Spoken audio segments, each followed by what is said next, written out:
Hello everyone, this is part 9 of What If Naruto Leaves Konoha and Awakens Lava and Boil release, and I hope you guys enjoy this video and to like, to subscribe, to share, and check out the playlist, to see more comment down below. Now let's start the intro. They call me a god. They call me a god. They call me a god. Shinobi Nations, mainland, forest, close to iron border. Naruto and Mai walked side by side on the dirt road with Chojuro somewhat lagging behind. The three were nearing the land of iron for a meeting between nations. They soon noticed that the landscape was becoming much more white with snow and the temperature dropped very suddenly as they neared the mountainous country. We should stop somewhere for tonight, the meeting doesn't start until tomorrow. Mayheim, I think that there is an inn coming up according to this map. How about we stop and rest, maybe get some warmer clothes? Mai turned to Naruto and glanced at the map before looking around again. I suppose you are right, Naruto Koi, it is getting a bit late and a little too cold for my taste. Chojuro, are you fine with stopping for the night? Chojuro looked up at the smiling Mizukage and smiled himself, nodding his head in agreement. Then it's decided, let's pick up the pace a bit. The three jumped into the trees and made the trip last only a few more minutes. Arriving at the old Japanese-style building, the three ninja entered and were welcomed by the woman at the desk. Welcome travelers to the Iron Fang Inn, how may I help you? Naruto walked up and decided to do the talking for the group. Hello, we are three shinobi from Kirigakure and we need a room for tonight. Preferably a private area because we have an important person with us. Naruto whispered the last part, referring to Mai who was just watching the two interact. The woman behind the desk looked at the two behind him and silently noticed the air of authority that Mai radiated and nodded, quietly slipping Naruto a room number for them to go to. We have a wonderful dining area if you would like to head there before you turn in for the night. It's just right through the doors to your left. Please be aware that we have other guests and while we welcome all to our inn, we would like to keep the peace here so please no jutsu of any kind. Naruto nodded and all three entered the dining hall. It looked very homey and nothing like what Naruto would have believed the inside to look like. It looked more like a tavern with the welcoming fireplace, multiple oak tables filled with adventurers and travelers of all kind drinking sake and laughing their troubles away. The room became oddly quiet when the three walked in, all eyes went to the two male ninjas' weapons and Mai's breasts much to her own and Naruto's anger. Continue about your business, Mai announced and slowly everyone turned around but not without one last peek at the red-haired vixen. Damn perverts, she whispered, finding an empty table in a dark corner for them to sit away from them all. Naruto turned to Chojuro and the boy wasn't looking too good, slightly huffing from the exertion of carrying the large sword without any rest. Oi Chojuro, go find our room and put your sword away. You shouldn't have to carry it everywhere. Chojuro took the slip of paper Naruto handed him with a smile and nodded, running to their room so he could get back quickly.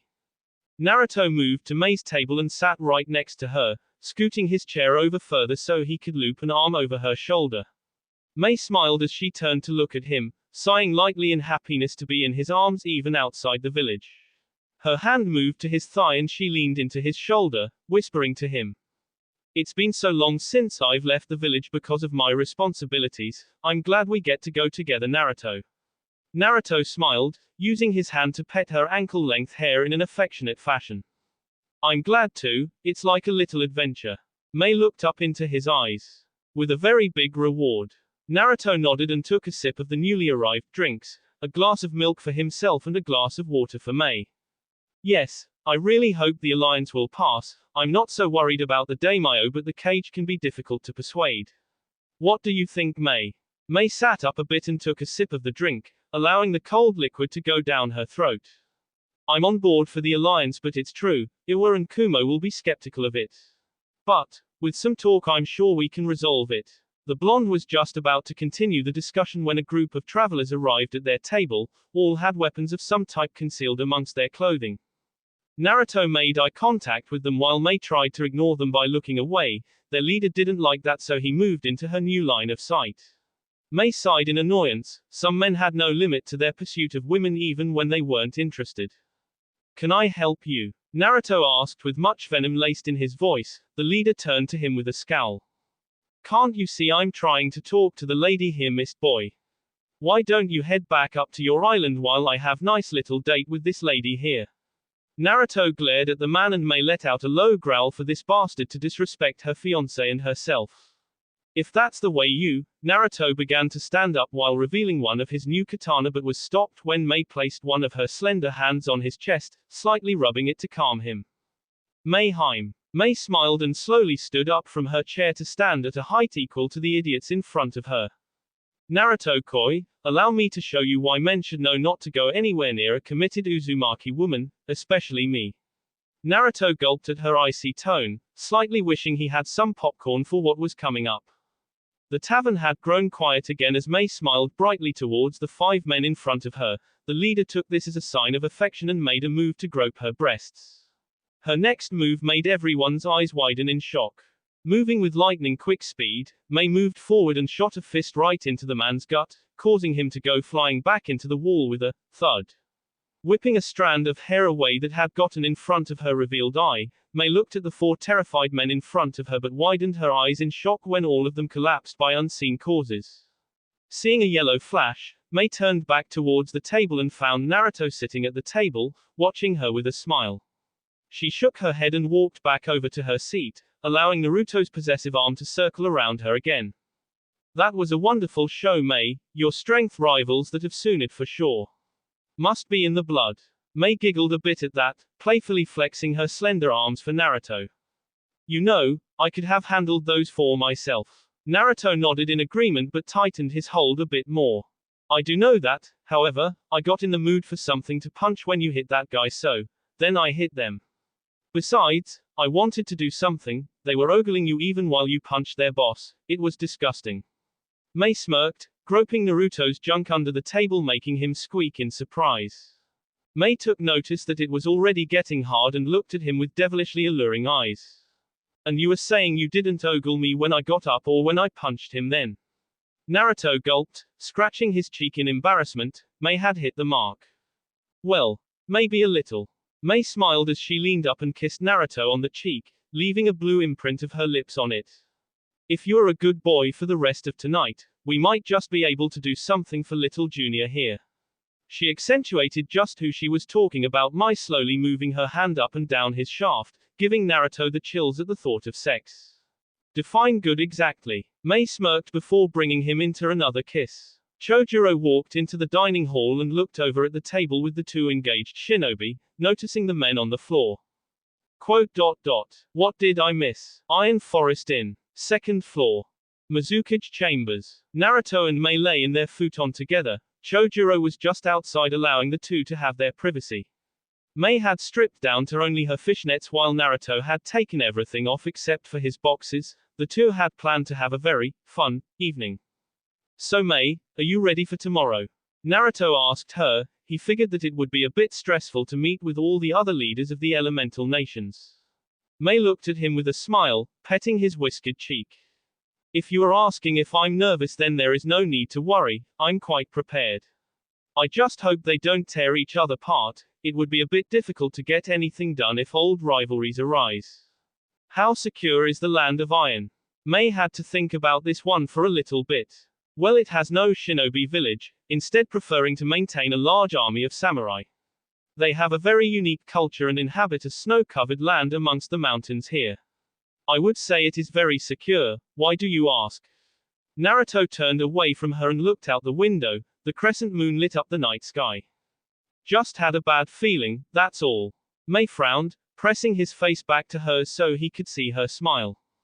Don't worry, Naruto, before you know it we will be back in Kiri and we can continue our wedding plans. He smiled at that. I can't believe you are going to invite all the Uzumaki to Izu just to attend our wedding, isn't that a little bold? Mei took up a look of fake innocence. What? Just because we are practically announcing ourselves as the future of the clan doesn't mean that much, does it? She fell into a fit of giggles at Naruto's astounded face, much to his ire. I wonder how Ao is doing watching over Kiri for us. Mei noticed his sudden change and propped herself up with her arms so she could look down into his ocean blue eyes. I'm sure he is fine, Ao is very capable. Besides, the village has been at peace for many years now, we should have no problems while we are away. Now, Mei brought her head down and kissed Naruto's lips with her own, quieting any more of his bad omen talk. I think it's about time this Uzumaki man took his Uzumaki woman to bed. Naruto let out an aroused growl and rolled over on top of Mei. She was already working on his boxes. Anything to please my wife. Kirigakure. The streets were quiet today, barren of life as if everyone just up and left. Playgrounds went unused, shops were locked and their wares put away, even the academy was void of life. The only thing that stood out were flyers placed strategically around the city for an important rally in the village square. Kyo walked along with his loyal followers, some ninja and others high-ranking citizenry, to the stage where he would talk to the majority of Kiri. All ages had been allowed and even encouraged to attend. If he could strike at the young ones' hearts, surely the old would fall into his hands. Today is the day we set Kiri on the right track that vile woman placed us on after the massacres. If it were not for her and the rebellion, we would have no more clans. Now it falls on me to lead them. It is like a dream come true. All that is missing is our great leaders Yagura and Madara. Kyo had a big smirk on his face as he moved through the parted crowd, looking into each of their eyes with his hazel ones. All the shinobi under his secret command wore masks to hide their identities so that when the revolution came, the loyalists would not know who their enemies were. As he took his spot on the podium, he overheard further talking amongst the populace gathered before him. Whispers of doubts and allegations levied against him could be heard, some asking for his arrest while others seemed truly curious as to what he had to say. Wasn't he arrested? What? The prisons aren't that secure anymore, I guess. They need to keep loonies like this locked up. Looking amongst the crowd, he was glad to see that the man left in charge of Kiri had been successfully held up by Akoro in an emergency council meeting. This gave Kyo ample time for his speech, to which he hoped would inspire the people so much he would not need to make another until the time was right. People of Kiri. The crowd grew silent as the man's booming voice enveloped the square, leaving them all to look at the rebel. Kyo smiled at their attention. He had thought it would be more difficult for the people to listen, but he was glad they gave him a chance. I have come out of hiding from the tyranny set upon me by the fifth Mizukage to tell you of her actions and what she is doing for the good of the village. The people looked amongst one another, not understanding what Kyo meant. As far as they had seen, Mei had done nothing but good for the village, and she was actually a favorite amongst the people of Kiri. Kyo had been expecting this doubt in his words, however he resolved to remind them of the past atrocities of the Uzumaki and bloodlines. I would like to take you all back to a time before the Uzumaki like our Mizukage lived here, when the bloodlines were kept in check. What were we? He allowed a moment of silence to let the people mull this over. Some of the older ones nodded in recognition. We were at peace. We are at peace now. What's this got to do with the Mizukage's bloodline? Get off the stage. Please, just a few more moments of time to allow me to show my point. The people quieted, albeit reluctantly, allowing the man to continue. Before the Uzumaki came to us with the bloodthirsty empire, we lived in peace and prosperity as an isolated island nation. Now, with Mei Uzumaki in command of our forces and being guided by her treacherous ex-Konoha fiancé Naruto Uzumaki, they plan to lead us into a war that is not ours to fight. The people's eyes widened at the man's audacity to insult both the Mizukage and her fiancé with such slander. She wouldn't do that. Naruto isn't influencing her at all. He is a proud Kiri ninja. What is this war? Kyo smiled at the question, raising his voice over the rioting mass. We have sent our glorious leader off so that she may ally us with the dogs of Konoha, the muscle-bound idiots of Kumo, the backward tyrants of Iwa, and the lazy nomads of Suna. Yes, this sounds like a wonderful idea on paper. But allow me to show you all its flaws. The man's slurs against the other countries gave a few chuckles amongst the old and the young. Many began to question just what the treaty entailed. With this treaty, we will be allying against a terrorist organization that goes by the name of Akatsuki, known to be the kidnappers of numerous Jinchuriki and murderers of innocents. How much of this is true? Is this really the true enemy they are sending our children to fight, a measly 5 shinobi? I think not. Everyone's eyes widened at that. They wanted to waste lives just to kill 5 shinobi. Why would we waste our time with this organization? The Jinchuriki aren't worth protecting over something like this. They are monsters. Let me remind you all that your beloved Naruto Uzumaki is also a Jinchuriki, one that has been hiding himself away inside our walls. He has been using you all as meat shields to shy away this organization so that he may live longer. By whispering into our cage's welcoming ear, he has persuaded the nations to protect him like the coward he is. Cries of outrage could be heard. The people were torn on who to believe in, Naruto or Kyo. The present shinobi spread amongst the crowd were horrified by Kyo's words. They could not believe how much one person could twist their words so much. The general population of shinobi was still on Naruto's side, however, the civilians were another story. While the Mizukage often made public speeches to the people, Naruto had no such bond to the citizens and many felt like they really didn't know the real Naruto. They began to get twisted thoughts of a devilish Naruto plotting behind their backs, corrupting their beloved Mizukage. That is not all. You cannot just place the blame of danger on Naruto alone, May.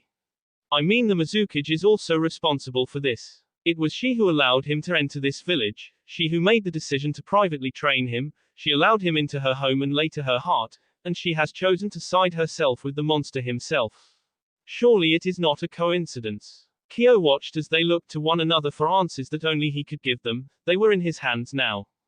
Now to bring in the bloodlines. It wasn't a coincidence at all. It was in their blood to plot against us. They inherited their ancestors' power trip, and wished to create another Uzumaki empire. All Uzumaki are a danger to our security here. Sleeper agents just waiting for your beloved leader's call before they act upon us with that infernal bloodline. How can we trust them? Better yet, how can you trust any bloodline to not backstab you? The answer is simple, you can't. Small circles were now forming. People were edging away from one another in suspicion of who had a bloodline. The easiest to find in the forming circles were Uzumaki. Their uncommon traits in appearance allowed the trained eye to pick him out. Many veterans of the war began to push the bloodline users into the circles. Many Uzumaki children were openly insulted by the younger friends. The redheads knew not what to do. Most had given up any idea of reforming a clan, wishing only to live a peaceful life. They were not prepared to defend themselves against this angry crowd. The men began to hug their wives close, glaring right back at the citizens of Kiri they had once called friends just a moment ago. The violet, gray, and green-eyed Uzumaki weren't the only ones to be segregated. Many of the Hyo and Ranmaru clans were pushed amongst them as well. Their bloodlines had been common knowledge amongst friends for some time. Why are you all acting like this? We have been free. A soft-spoken Uzumaki woman tried to soothe the crowd but only got slapped for her outburst by a Kiri man. Shut the hell up, you whore.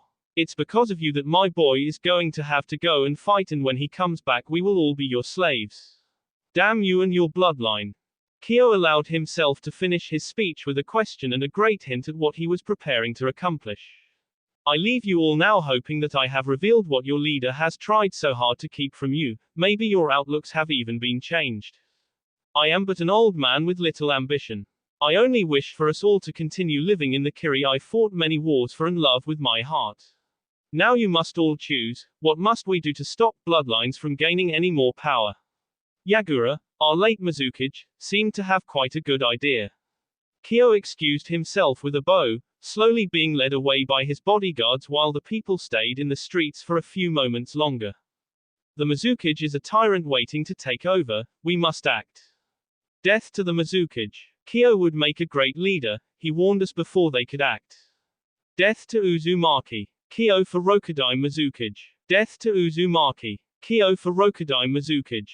Death to Uzumaki. Kyo for Rokudai Mizukage. Their chants spread throughout the city, sending chills down the spines of the bloodline users and a happy tingle in Kyo's chest. Let the revolution begin. Land of Iron. Castle of Iron. Cage Summit. Naruto, Mei, and Chojuro walked into the large castle freezing cold, having to walk through no less than half a dozen gate checkpoints and guard posts. The three were thoroughly exhausted but felt energy rush through them as they entered the large castle. A warm gush of air immediately warmed the chilled bodies. Well, this is much better, Naruto announced, allowing his hands to fall to his sides instead of having them cross over his chest in an effort to keep warm. Mei had to agree. She was not in the right clothing for an extended stay in cold, snowy weather. She observed a samurai captain, evident by the wolf pelt hanging off of his back, walk up to their party. We have been waiting for you. The Hokage has yet to arrive, but my patrols outside say they have seen him coming, so you shouldn't have to wait too long. Please follow me to the meeting room.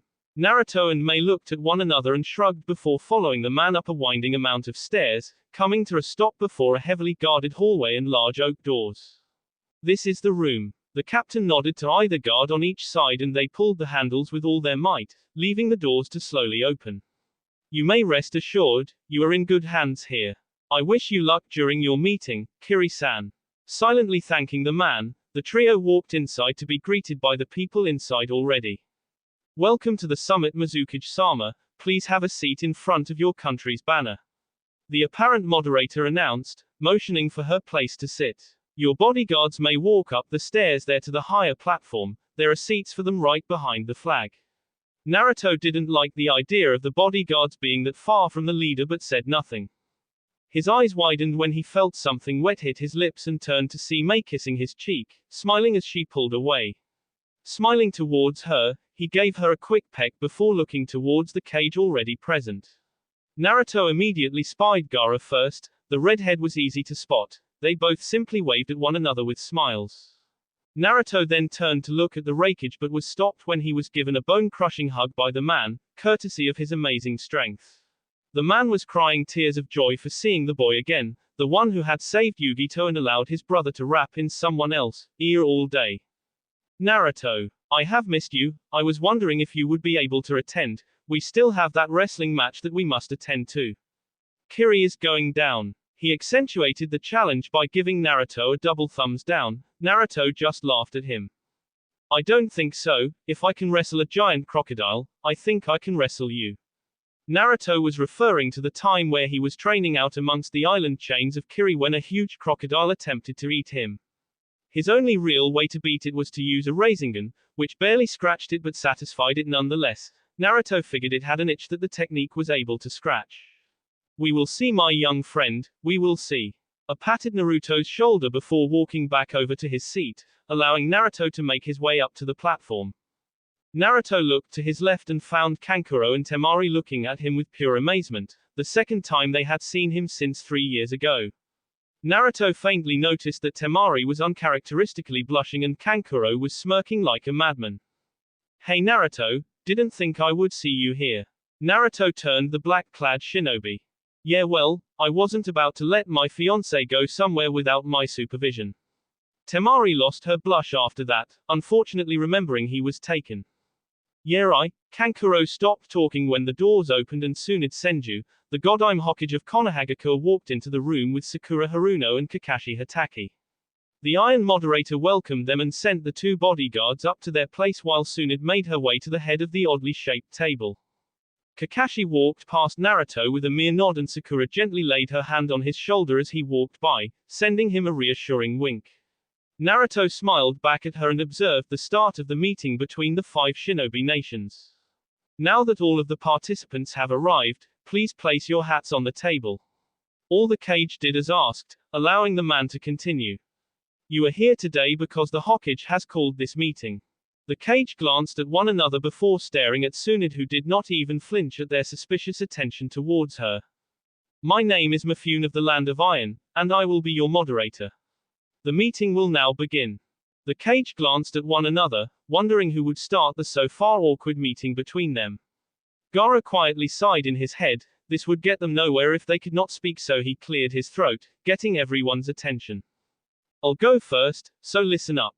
Onoki scoffed. The boy had a lot of nerve to take the lead when he had so little experience in not just being a village leader but being in the ninja world. The roster of Kage sure has changed since I last saw all of you. You in particular, Kazekage, must be very unique if they gave you that position at such a young age. Your father must have had a hand in that, however, it appears he forgot to teach you manners when amongst your elders. Onoki rebuked the boy, noticing with a grimace he didn't seem to change much from the rebuttal. Gaara mulled this over, not really seeing a way to please the older man other than agree. I suppose so. I would expect that my people judged me well enough before they elected me to be a Kage. Onoki broke out into a fit of laughter, much to everyone's annoyance. Ha ha ha. Very cheeky of you, brat. Mei butted into the old man's fun, she was tired of them not getting anything done. Tsuchikage, please stop interrupting in the middle of another person's speech. Mei turned her head towards Gaara, waving a hand towards him. She could see what looked to be hidden gratefulness and smiled. Kazekage, please continue. I am a current host, but I have come close to be killed by Akatsuki because of what I hold inside of me. Naruto, the Mizukage's blonde bodyguard in the stand, is also a Jinchuriki. He can also attest to the level of danger Akatsuki represents. A few glances were sent towards Naruto and a few mumbles between one another about the argument. After my capture by Akatsuki and rescue at the hands of Naruto, I quickly requested support from other countries as soon as it has done. I however was met with no aid. With a great number of hosts remaining at our last estimates, we may still be able to contain Akatsuki before they get any more power. Onoki scoffed once again at the boy's comment. Containment. A country should be able to look after its own hosts if it wants to keep them. If it can't, then it is obviously not deserving of being called one of the 5 great shinobi nations. It is an embarrassment if you would ask for aid after their capture. It shows weakness and a sense of little honor. Gaara was angered after that, as was Mei. How old was this man really? Says the man that had both his Jinchuriki hosts captured without doing a damn thing about it. Naruto whispered in the stands, his hands clenching in anger. Kuretsuki watched him from the other side of the platform carefully, sizing him up as a possible opponent to attempt to kill the Tsuchikage. My appearance, my honor. I believe that we all have no time for such old-fashioned thinking, not anymore. Onoki gritted his teeth at the boy's insult. Little brat. Mei decided to join in again, using her knowledge of the previous Mizukage to base her assumptions. Surely we must not need to act with such haste. It must take time to tame such beasts of pure chakra. Who in the world could possibly have that ability anymore? Onoki looked up towards Naruto and then back to Gaara. Both looked at him curious as to what he was thinking. A host must be in sync with the beast to subdue and ultimately control it. Even then, it is still difficult to control the chakra that flows through you, right Kazekage? Gaara was silent, not from embarrassment but from his general lack of knowledge on the subject. Naruto knew it would be frowned on, but he felt like he should say something. I mean no disrespect everyone. Naruto felt his face become a bit red when everyone turned toward him, obviously wondering what he wanted to add. Naruto swallowed. But my friend Gaara has always had difficulty controlling his beast, or at least that is what he has told me. Onoki looked back to Gaara, who was silent for a moment before nodding his head in agreement to Naruto's explanation.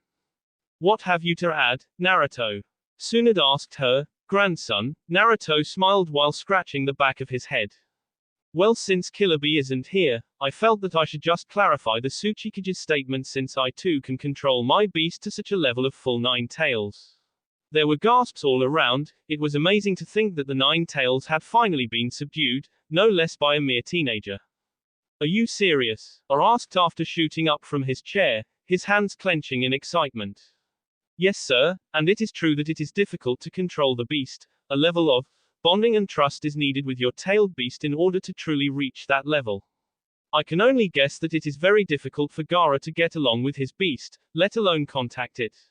QB can be a little bloodthirsty, but Onoki interrupted him, in shock that the beasts could talk. You mean that you can talk to it? It speaks human. Naruto nodded, not seeing what the big deal was. My god, Tsunade muttered. This certainly reveals much and also raises many new questions. Questions to be asked at a later time. For now, we must refocus our attention on Akatsuki. Mifune ordered, bringing everyone back to the original point of the meeting. Mei winked towards Naruto before turning back around. We must use this to our advantage. If we can talk to the damn things, it means we might be able to persuade them to our side as well. Our armies would be unstopped. Onoki stopped himself from his ramble by a sense of danger coming from his left. Naruto sensed it as well, looking towards Chojuro to give him the order. Everyone else was already moving to protect their cage from one another. Chojuro, let's go. Right. The Raikage slammed his fist onto the table in anger, prompting the bodyguards to form up in front of their cage in a protective fashion against the lightning ninja.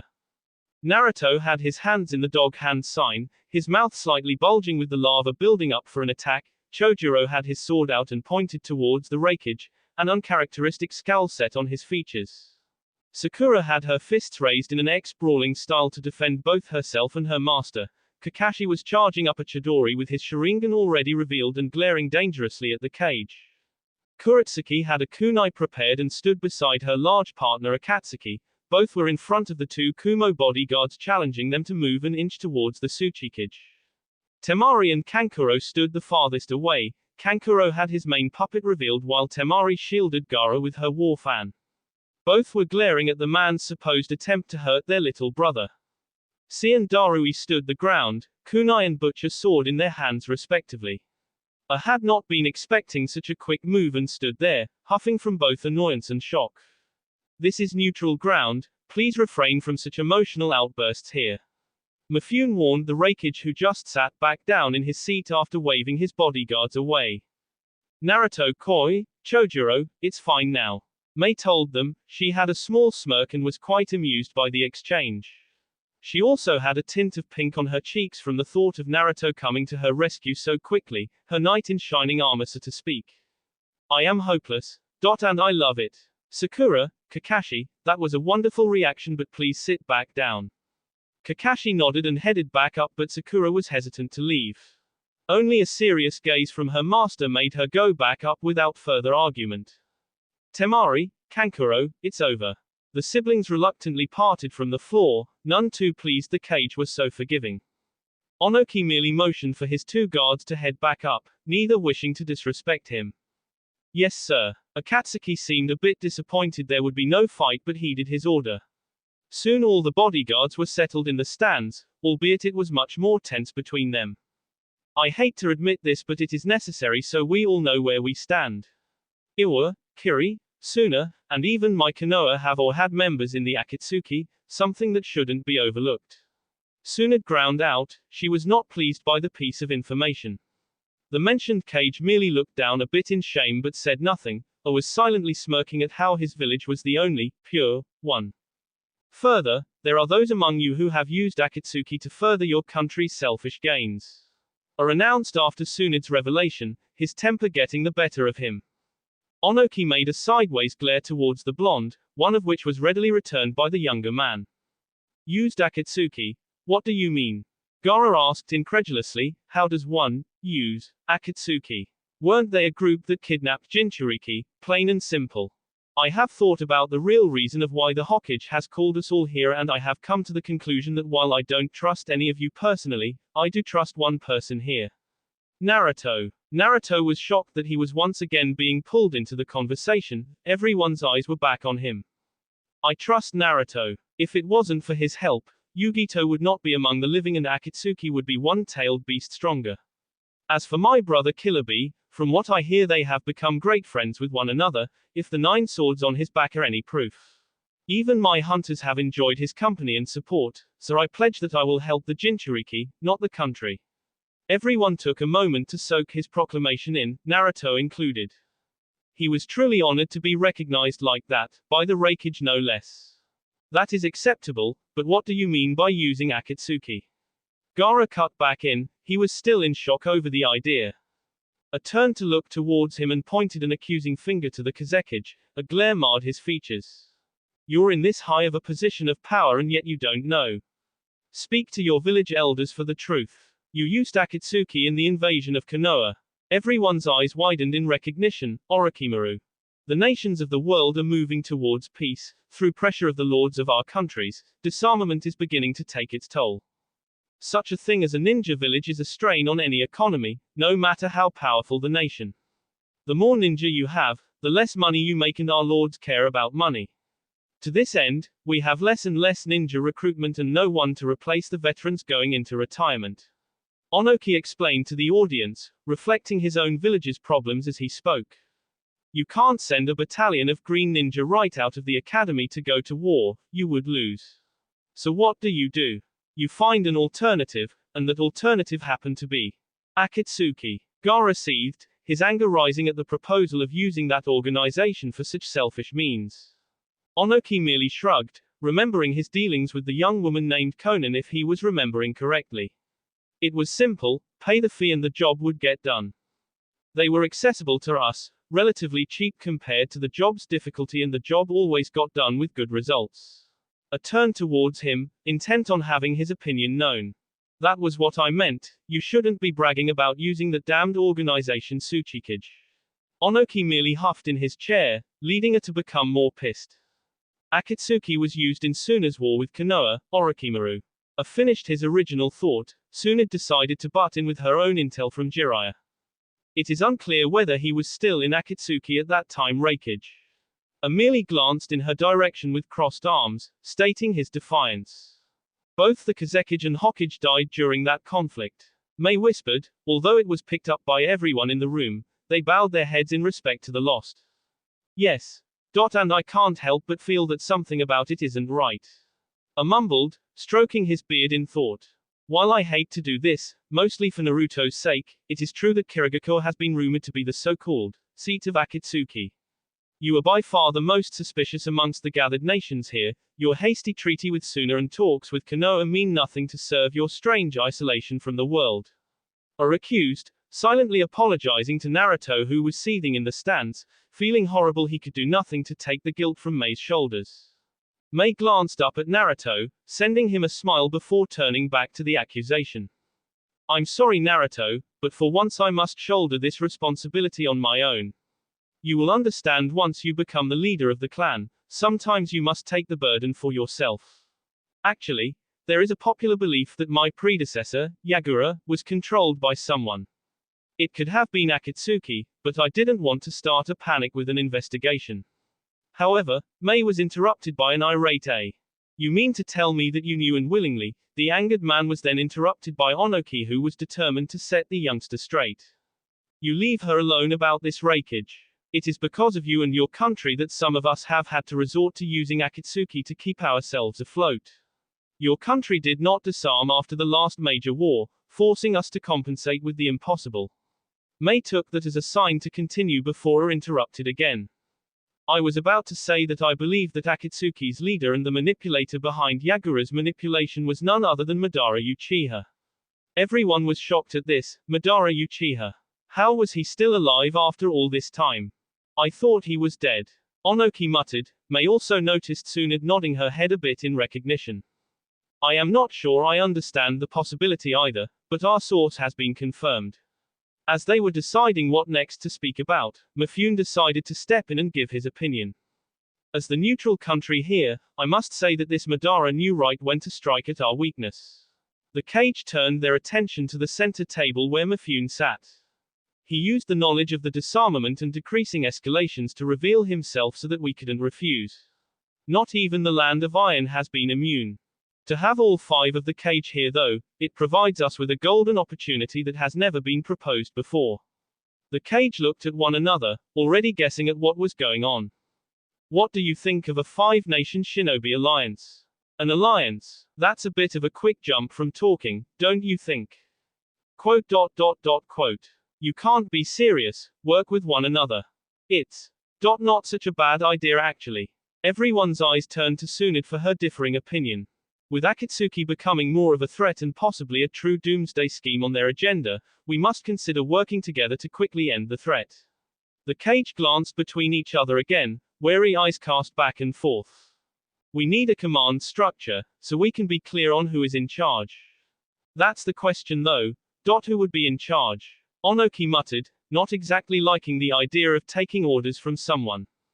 We must allow the neutral party to choose, lest we fight with one another. Mei added, she wasn't in the mood for more arguing. All nations other than Iwa and Konoha still have a tailed beast, leaving those 2 countries at a slight disadvantage in strength. Suna and Onoki clenched their teeth, hating to sound weak in front of the other cage. Kiri is too dangerous to trust fully with the possible origins of Akatsuki stemming from their nation. Information leaks could become rampant and communication would be sporadic at best. Mei looked down in shame. Naruto's features became more pronounced and his eyes flashed red. Not to mention she is a woman. Mifune added as an afterthought in his mind. Suna's leader is too young to be taken seriously in a commanding position. Many find it hard to address him by his current title. Gaara merely nodded. He understood and would prefer not to have the position anyway. Kumo would be a fine choice if not for their leader's unpredictable attitude with his emotions.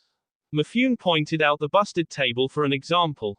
Spurring men into battle with a fine speech and emotion in your tone is one thing, but if you can't keep calm in a simple talk such as this, how can you expect to be taken seriously? Merely growled, Mifune decided to restate his position as moderator. This is only my opinion, of course. Konoha and Iwa both have had or used Akatsuki members with their villages. Also, as I said before, both are at significant disadvantages without Jinchuriki on their side. So what exactly are you get? I was interrupted when someone or something burst through the floor in the middle of their meeting table. A loud, hello, echoed throughout the room. The bodyguards quickly took up spots in front of their cage. Naruto opted to take his swords out this time instead to defend Mei. What the hell? I proclaimed, quite angered by the interruption. Akatsuki. Gaara asked to no one in particular, not familiar with this particular member. It appears so. Onoki muttered again, glaring at the new arrival. Ooh. Look at the two Jinchuriki here, boss will sure be pleased. Naruto and Gaara received concerned glances from the party around them, both shifted into more defensible positions in case he was here to take them. The plant man seemed to just remember something, slapping his head in punishment. Oh yeah, I almost forgot to announce my boss's arrival. He is here along with his apprentice and he has something he wishes to say. That will be all for this video. Be sure to like, subscribe, share, and comment down below for more videos. Goodbye.